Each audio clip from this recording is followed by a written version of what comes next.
inicio ya una nueva emisión de Destape Noticias a través del enlace amigo de todas las tardes, www.destape.tv, y el día de mañana será la elección de la nueva mesa de directiva del flamante Congreso de la República, que ya entró en ejercicio, en funciones, y que este 28 de julio recibirá ya al flamante presidente de la República, Pedro Pablo Kuczynski, a efectos de escuchar el mensaje presidencial, evidentemente esperado por tirios y troyanos, por lo que esto va a significar, sobre todo en materia de seguridad ciudadana, en materia de desarrollo económico y de lucha frontal contra la corrupción. Y para hablar sobre estos y otros temas ya está con nosotros nuestro amigo Óscar Jurado, sociólogo, analista político, comunicador social, con quien vamos a conversar diferentes temas importantes del ámbito internacional,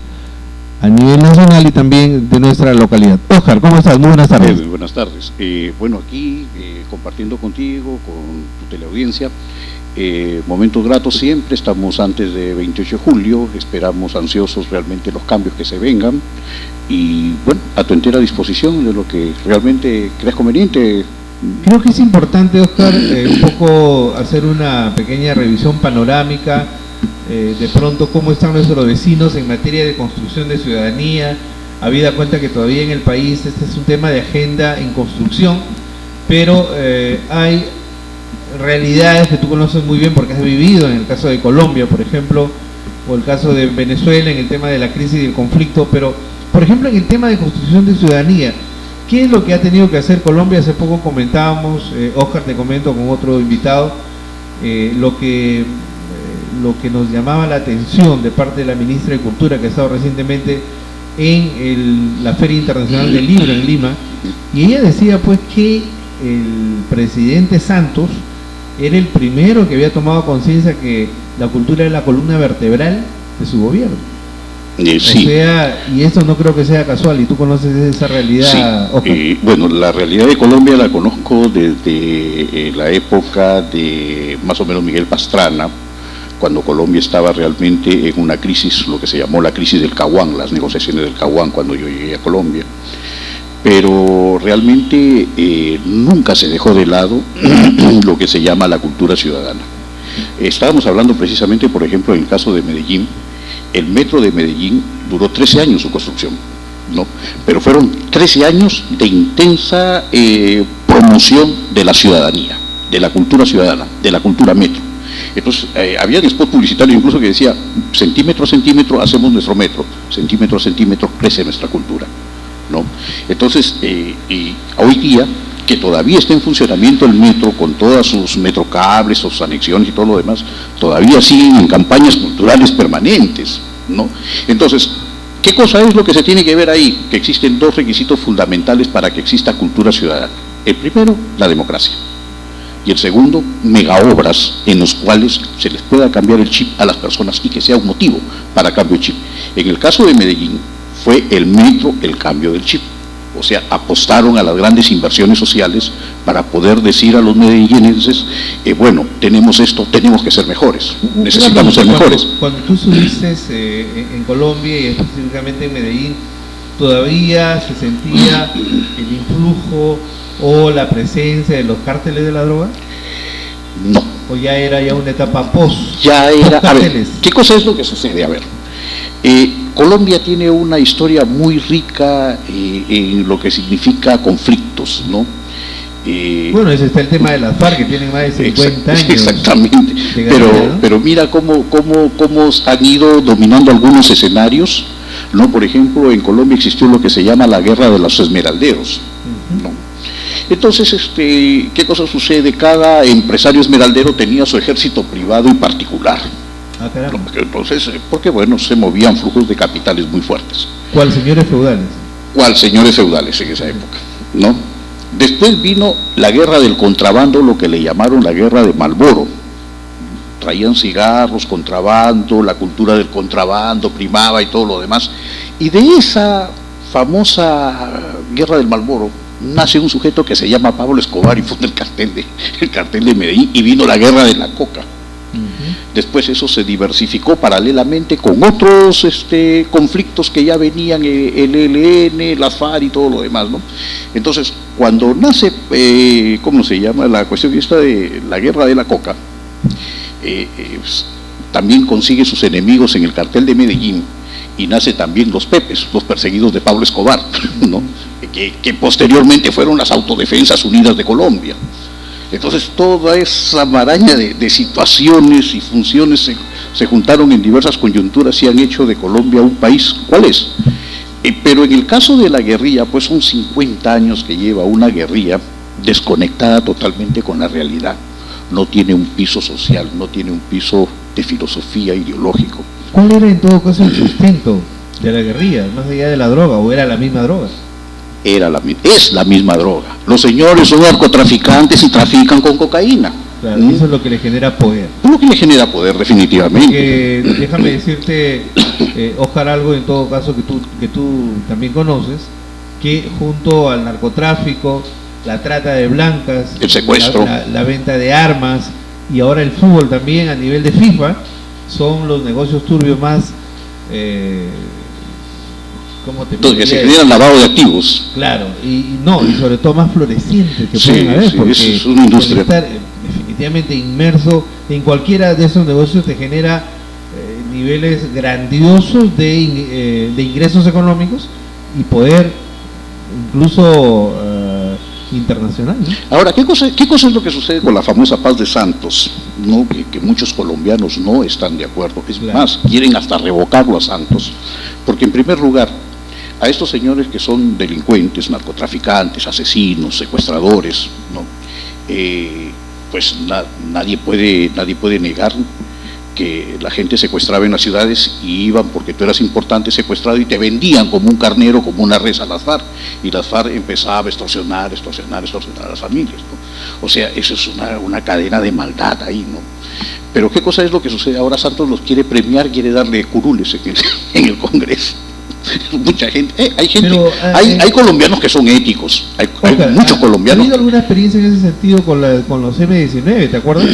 El caso de Pizarro, que incluso fue asesinado. Fue asesinado por Escobar. Ya, y no sé si hubo un segundo que sí llegó al Congreso, José Gaitán. Bueno, pero el hecho que no sería la primera vez que una guerrilla, por supuesto, las FARC son mucho más longevas y más fuertes en el tiempo, pero los M-19 hicieron algo parecido, es decir, se insertaron en el contexto político colombiano. Lo que pasa es que tú vas a comparar al M-19 y lo vas a poner, digamos, y vas a encontrar un equilibrio, una identidad con los Tupamaros de Uruguay. Ajá. Quien fue presidente, Pepe Mujica. Claro, pero Pepe Mujica es un revolucionario. Los señores también del M-19 en su época pues abrazaron la ideología. Estamos hablando de una revolución más o menos romántica. Exactamente. Che Guevara, exactamente, cuando las guitarras eran floridas y eran más peligrosas que las bayonetas y las balas, ¿no? Luis de la Puente Uceda. Algo así por el estilo. Perú. Lógico, ¿no? Ya. Entonces, ¿qué cosa es lo que sucede? Pues no hay ni punto de comparación. Los señores son narcotraficantes y asesinos y como tal tienen que ser tratados. Esa distinción es importante hacerla, Oscar, ¿no? Porque de pronto se terminan fusionando o haciéndose muy fuertes, porque imagínate el poder de la droga. Si por cada avioneta con 300 o 500 kilos de pasta básica de cocaína les va a generar ingentes cantidades de negocio, si hablamos de 3, 5 a 7 vuelos a la semana, ¿cuánto dinero les genera a la semana? Y luego al mes y luego al año, ¿no? Así es. Es un negocio realmente muy, muy lucrativo. Y nadie te garantiza que estando en el Congreso van a dejar ellos ni las armas ni la droga. Ahora, ¿qué tan cierto fue que Escobar tuvo un nivel de posicionamiento ya a nivel del Estado? ¿Se convirtió realmente Colombia en un narcoestado o no lo logró? Porque en eso estaba. A ver, ¿qué cosa es lo que sucede? Esta es una sabiduría que yo la encontré en las calles de Colombia. En Colombia existen 3 tipos de mafias. Las mafias de las compañías aseguradoras, las mafias del narcotráfico y las mafias de la política. Se supone que como quiso conquistar Pablo Escobar el poder político, la mafia del narcotráfico quiso derrotar al poder político entornillándose en el poder, perdió Pablo Escobar. La mafia política fue más fuerte. Pero dejándose de cosas, fue como el Estado logró zanjar la diferencia. Usted es un delincuente y usted no puede entrar. Entonces Pablo Escobar fue o postuló para ser gobernador, creo, de Antioquia, y no la agarró, porque hubo una oposición férrea de todo el mundo. Si el señor es un narcotraficante, es un delincuente, ¿por qué va a entrar a la política? ¿No? Entonces eso le costó pues la famosa guerra de la coca en Colombia. Y lo que es más importante, Colombia nunca fue un narcoestado. En esa situación Pablo Escobar nunca pudo penetrar, digamos, la cuestión, el narcotráfico al poder político. ¿Y qué tan cierta es, Oscar, la relación, la interacción de Pablo Escobar con el tristemente célebre Vladimiro Montesinos? Bueno, ¿qué sabes tú? Yo sé que son cosas del Orinoco.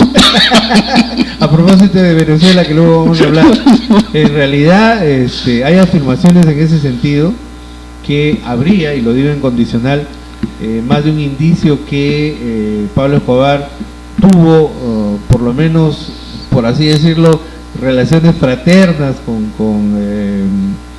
Vladimiro. Y esto porque cuando tú debes recordar que cuando al Vaticano lo capturan, él fue por demás expresivo y fue por demás claro y directo cuando dijo: el problema con el señor Montesinos ha comenzado a partir que nos quieren subir la cantidad de dinero por cada vuelo. Entonces, a partir de ahí no hubo acuerdo, el señor pateó el tablero, pero sí nosotros le dábamos su remesa a él y a los mandos de las Fuerzas Armadas que estaban en ese momento en Campanilla. Entonces estamos hablando de gente que sí estuvo directamente vinculada al narcotráfico.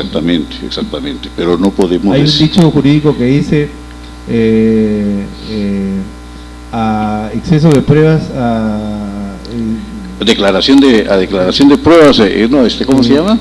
Sí. El relevo de pruebas. Algo declaración de parte, relevo de pruebas. Efectivamente, ¿no? A confesión de parte, relevo de pruebas. Claro. Y eso evidentemente habla mucho de ello.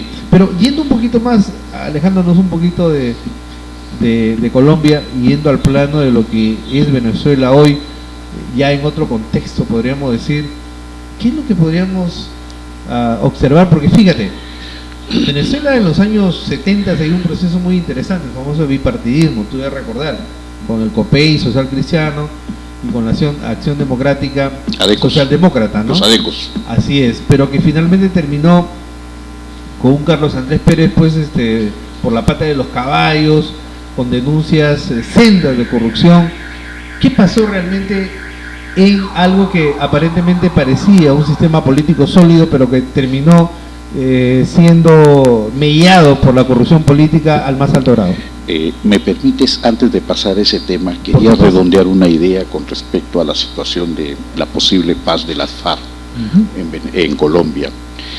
Yo tengo entendido de que, bueno, han llamado a las partes a negociar, pero no van porque quieren paz, van porque el gobierno venezolano subvenciona todas las farras, todos los sueldos de los señores que están negociando la paz ahí, y también algo le queda al gobierno de Colombia, de Cuba. Tengo entendido que la familia Castro, los Castro de Colombia, de Cuba, tienen una gran cantidad de dinero en islas y en paraísos fiscales, ¿no? Entonces, paraísos financieros.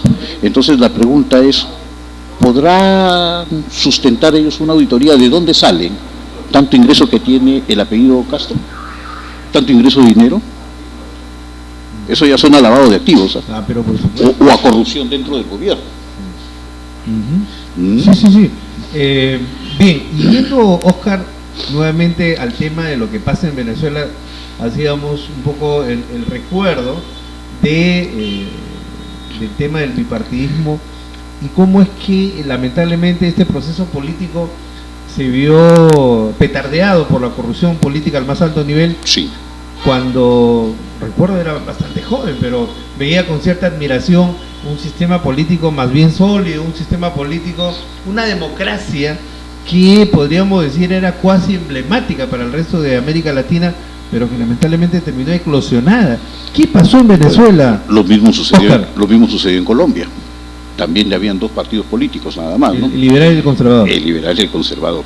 El problema es que todo partido político en constante funcionamiento entra en un proceso de desgaste. Cuando no funcionan los sistemas, fallan los hombres. Así es. Entonces ahí es donde vienen las situaciones. Entonces alguien aparece con nuevas propuestas, ¿no? Aparecen como salvadores, y resulta los pues famosos mesías. Los famosos mesías, como tú dices, ¿no? Y bueno, y terminan en lo que están ahora, ¿no?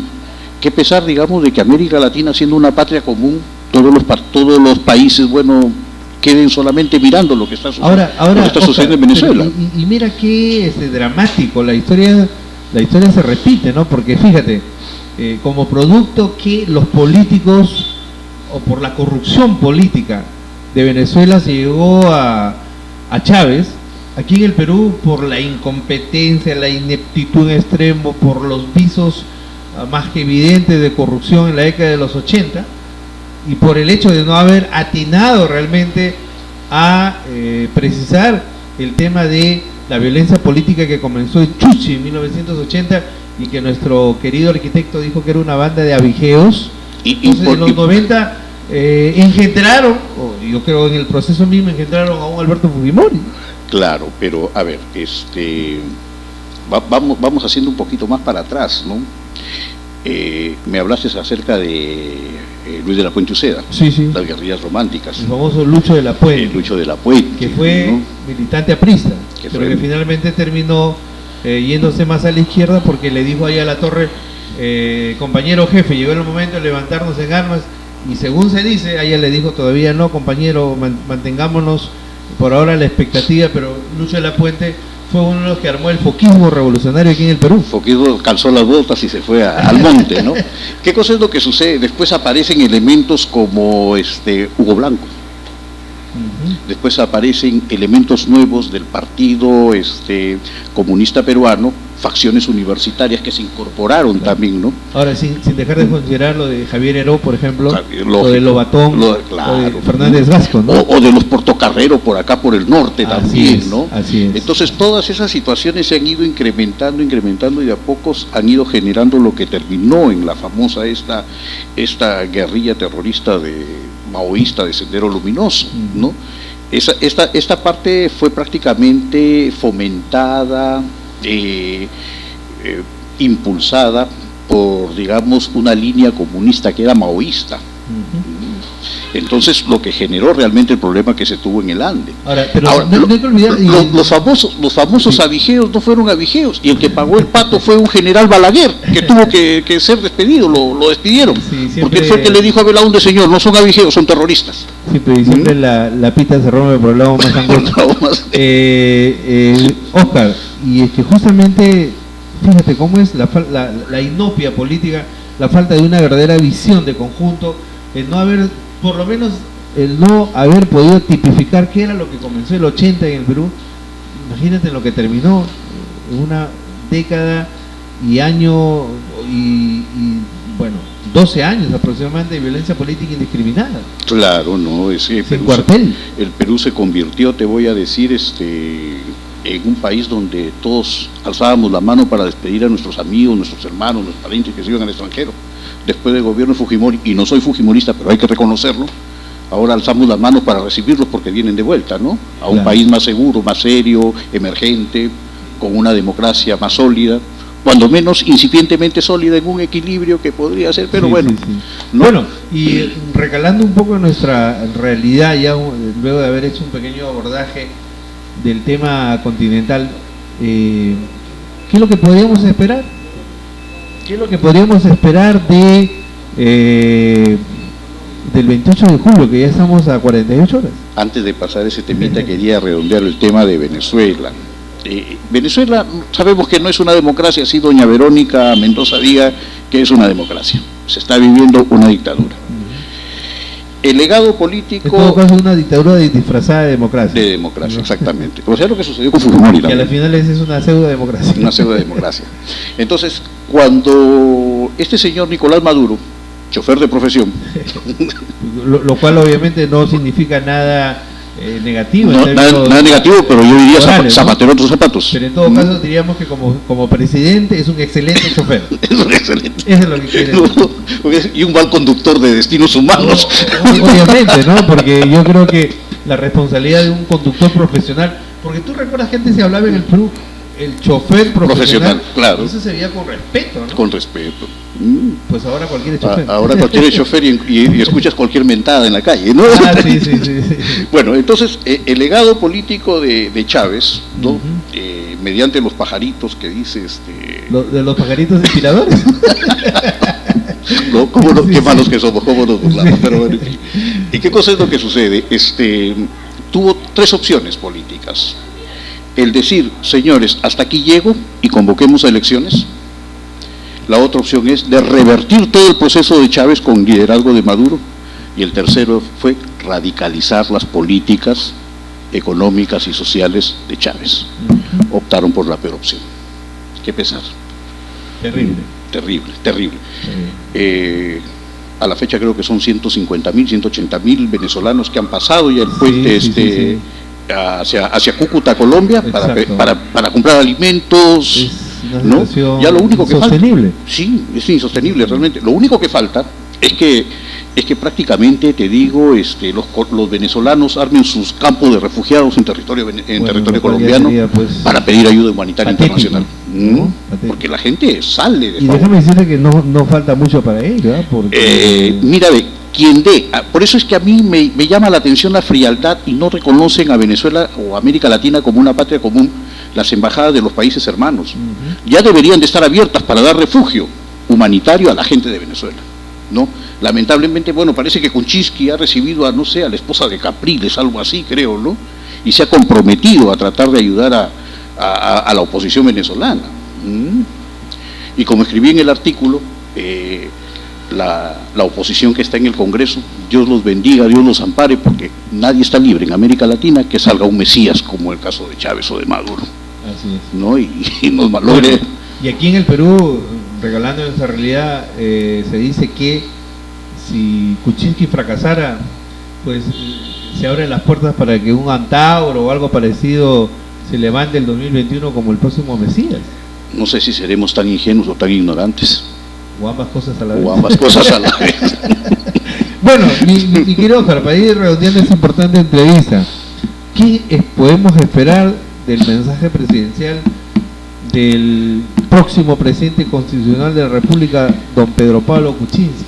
A ver. ¿Qué esperas tú como sociólogo, como analista, como comunicador social de este mensaje? A veces sería bueno hacer un pequeño antecedente del asunto. El gobierno de Ollanta ha fracasado en algunas cosas, ¿no? La seguridad ciudadana es una de ellas. Por ejemplo, y de manera clamorosa. La corrupción en el Poder Judicial son fallos vergonzantes. Sí, como lo que pasó en Ayacucho, ¿no? Con esa dama, es terrible. O como lo que pasa en Lima, que una señora al amparo de la ley alquila su casa. Y el tipo lleva como 2 años viviendo ahí, a pesar de que ya le ordenaron el desalojo y todavía, ¿no? ¿Por qué? Porque entre jueces de primera y segunda instancia están discutiendo cuestiones de fondo o de forma de la sentencia, mientras existe un perjudicado que aclama justicia. Por eso siempre me gusta mucho repetir lo que nuestro amigo Iván Fernández, que tú debes conocerlo, claro, que es ingeniero pero que es abogado a la vez, dice: la justicia es algo tan importante como para dejarlo solo en manos de abogados. Exactamente. Y él, por ejemplo, es lo que cree que deberían haber más sociólogos que abogados en el tema de justicia. ¿Qué opinas tú? Yo te voy a decir una cuestión en broma, una cuestión en broma y otra en serio. He venido medio picado, te voy a decir. Mira, cuando metamos a los 20.000 primeros jueces a la cárcel, la cosa va a funcionar mejor. Ay. No sé si serán todos no son todos los del Poder Judicial. Ya. Pero con los 20.000 primeros todo va a funcionar mejor. Yo soy de los únicamente que el Poder Judicial debe refundarse, mi querido Juan. Exactamente. Y la otra es, ¿sabes qué cosa? Meterle jurados a los jueces. Eso es lo que plantea Iván Fernández. ¿No? Entonces, ¿qué cosa es lo que usted perdón, ese es su fallo, ¿sabe qué cosa? Señor, no me parece, porque aquí hay una agraviada y necesita una respuesta rápida. Su respuesta no la favorece por cuestiones de justicia, de lógica. El derecho tiene lógica. Así Esa es la cuestión. Y estos señores entrampan en cuestiones filosóficas, académicas, pueden dialogar, pues, ya bizantinas, ¿no? Ya pueden... Y finalmente terminan como los filósofos en Bizancio discutiendo sobre el sexo de los ángeles. Exactamente, ¿no? Mientras existe otra persona que realmente no alcanza lo que plantea la ley. Ese es otro punto flaco de Humala que se va. El Humala que se va también ha dejado buenos programas sociales. Hay que reconocer. Sí, el tema de beca 18. Lo que pasa es que los programas sociales tal cual se conciben son un paliativo, ¿no? Son temas donde a la gente le das un empujoncito como para decir, bueno, tu existencia todavía tiene sentido, así que trata de procurarte algún otro ingreso para que sigas avanzando, pero en realidad no son una solución al tema de el hecho de no tener, por ejemplo, empleos de calidad. Porque lo que no hay en el Perú, lo que sucede es que son empleos de calidad. Todavía, sí, exactamente. Lo que pasa es que todavía solamente somos productores de materia prima. Así es. No, y lamentablemente, mientras no alcancemos niveles de productividad, no vamos a tener puestos de calidad. Seguimos siendo una economía primaria exportadora. Dependiente. Que no cambie su matriz energética. Exactamente. Es terrible eso, ¿no? Es terrible, es terrible. O sea, fíjate, estamos ya a puerta del Bicentenario de la Patria y seguimos en lo mismo. En lo mismo, exactamente. Entonces, por ejemplo, otra de las medidas que me gustó de Humala es, perfecto, tú eres licenciado del Ejército, vas a aprender valores cívicos, vas a aprender a defender a la patria, pero te vamos a dar pues una beca en tal universidad, en tal cosa, en tal cosa. Y te digo esto, ¿por qué? Porque es una especie de reivindicación. ¿Cuántos se fueron a pelear al falso Paquicha o al CENEPA cuando les ofrecieron estudios, becas, qué te podría decir? Sí. Y no cumplieron, ¿no? Entonces, como que se está reivindicando recién el ejército con la palabra empeñada. O sea, la palabra del Estado, del mandatario, debe de ser tan formal como la del mismo país. Pero no, acá habla uno, dice otro y al fin y al cabo... no funciona. Es una mezcolanza. ¿No? Finalmente, mi ahora, querido... ¿qué esperamos? Claro. ¿Qué esperamos para 28? ¿Qué esperamos de Kuczynski? De Kuczynski esperamos que prácticamente transforme la economía del país a una economía que sea productora. Bueno, él ha dicho que quiere pasar a la historia como el hombre que modernizó al Perú, ¿no? Exactamente. Ahí está el reto. Ahí está el reto. ¿Qué esperamos de Kuczynski? Una ciudad más segura. Bueno. No, una ciudad más segura. El problema es que nosotros estamos de modernización en modernización, de modernización, de modernización. Ya han pasado como 20 modernizaciones de la policía y el problema todavía sigue y va en aumento. Se puso un ingrediente que se llama serenazgo y continúa el asunto, o sea, no sé si sirvió o no sirvió, ¿no? Sería materia de evaluar. Como el caso de Miraflores, San Borja, San Isidro, que me consta que la cosa ha funcionado. Sí. Pero estamos hablando de cuestiones aisladas, ¿no? Sí, es decir, sí. No necesariamente es el conjunto, el cúmulo. Claro. Lo que pasa es que ahí se ha profesionalizado el serenazgo. Exactamente. O sea, son gente que estudia medio año, antes de entrar a trabajar, se prepara. Sí. O son, cuando menos son licenciados del ejército. Mínimamente son licenciados del ejército. No, entonces, pues, cuando menos tienen, digamos, alguna noción de disciplina, ¿no? Así es. Esa es la cuestión. O sea, no es producto del clientelismo político para pagar favores políticos. Tú me apoyaste en campaña, entonces vas a ser jefe de serenazgo. Jefe de serenazgo, y los que pintaron ahí la pared también van a ser serenos, ¿no? Imagínate. Pues, no. Bueno, finalmente, mi querido Oscar, ¿cómo ves a la región Lambayeque, de tu perspectiva? ¿Qué te parece la gestión del gobernador regional, que así se le llama ahora, el señor Humberto Acuña? A ver, no hemos iniciado grandes obras. No hay ninguna obra de impacto regional, Oscar, no déjame decirte. Ni una sola. Ni una sola. Y más aún, te voy a contar la triste historia de la renuncia del alcalde Cornejo, ¿no? Dice, bueno, yo me voy porque no cumplieron con lo que me ofrecieron. O sea, ¿qué cosa es lo que intenta el alcalde? Claro. Que el gobierno regional le haga las obras a él en un gobierno municipal. Eso significaría estar municipalizando la región, con pequeñas obras comunales, veredas, pistas, calles. Oiga, pero el gobierno regional no está para eso. Por supuesto. ¿No? Entonces Acuña pues, debe salir al fresco y decirle, ¿sé qué cosa? Disculpa, yo estoy para otras cosas más grandes. Yo te puse ahí, pero bueno, pues haz tu trabajo. Pero el señor lo que ha salido a decir es que las puertas están abiertas para los que se quieran ir de APP. O sea que realmente, Oscar, yo realmente estoy agradecido por tu presencia, como comprenderás el tiempo en televisión es muy tirano. Así es. Y el así único Dios con D minúscula que no hemos podido vencer es el Dios Cronos. Yo te agradezco mucho, pero te comprometo a la vez para que una próxima edición, porque esto continuará, para de repente comentar ya el mensaje presidencial o lo que se viene para más adelante, porque yo me imagino que este 28 se van a diseñar o fijar la línea maestra de los próximos 5 años. De todos los 5 años, así exactamente. Así que, Oscar, estaremos atentos al discurso para poder... Agradezco tu presencia y tu despedida, por favor. Así es, amigo Leiva, yo realmente ha sido un placer haber estado conversando contigo, un tema de conversación abierta, franca, hemos abordado varios temas. Hemos conversado como dos buenos amigos. Como dos buenos amigos, faltaba el café nomás. Así es, y de eso ya se va a encargar Víctor Balcázar. Muy bien, a ustedes también, amigos, regresamos entonces con Destape TV.